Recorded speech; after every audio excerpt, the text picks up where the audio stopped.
You would therefore make the statement that a certain sound took place at, say, 5 seconds past the hour. I would say that it happened at about 2 or 3 seconds past the hour, while the people at the works would say that it took place just at the hour, so that when we say that a certain thing happened at a certain time, we really mean that it happened at that time in relation to our own position at that moment.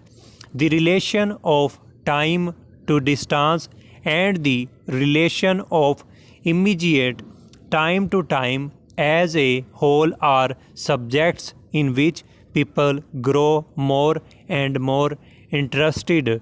Two interesting plays have been written round the idea that everything that has happened in the past is still in existence.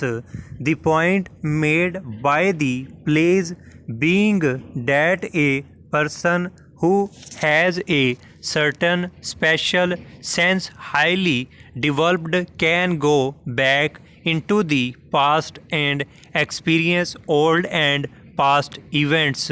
But interesting as these ideas may be, there is another and much more usual point of view from which to consider time for all the general purposes of everyday life. We all understand time quite well. We know that each day is made up of 24 hours, that there are never 23 hours to the day and never 25.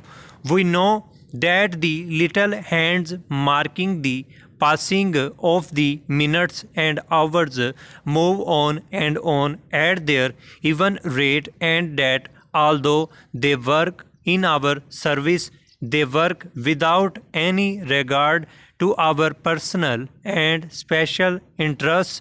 They will work no more quickly when life is taking us towards some specially pleasing event, and they will not lessen their rate when we are moving towards something less pleasing. We know that time influences us in the doing of every piece of work. For all work to have its highest value has to be done to time. The chief who calls the members of the board together for a certain time must be ready when the board meets with the facts, figures, or questions which he wishes to put to the members. He depends not only upon his own work in this connection, but upon the work of all directly working with him, from the most experienced man in his employ to the most recent of the office boys. The motor manufacturer must so organize the year's work of all his men that he not only supplies the day-to-day demand of the public for his product, but also has his new goods quite ready for the market at the expected time. The manufacturer, whatever his product may be, must supply present demand, and at the same time organize future work. Goods made for shipment overseas must be ready for shipment by the date on which the ship is leaving the country. The kind of market in which we are interested makes little difference. Goods must be put on the market when the market is ready to receive them. But the principal difficulty of all planning comes from the fact that we cannot see time. We have perhaps 5 months in which to do a piece of work. There seems to be no need for an immediate start, and the papers in connection with it are put on one side.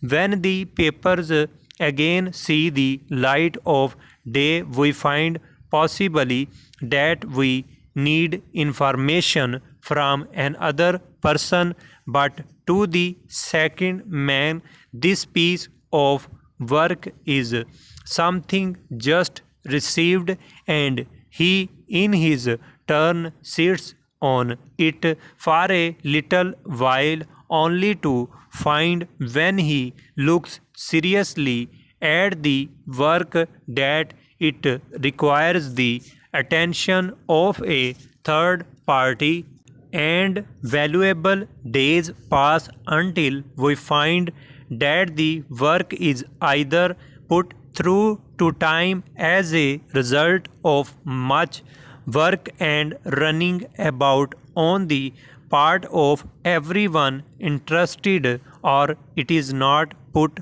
through with resulting loss of money and goodwill. Even when man has done his best, nature sometimes lets us down, and weather conditions hold up trains, planes, and ships, and the perfect piece of planning works out less perfectly than we had hoped and expected. Full stop.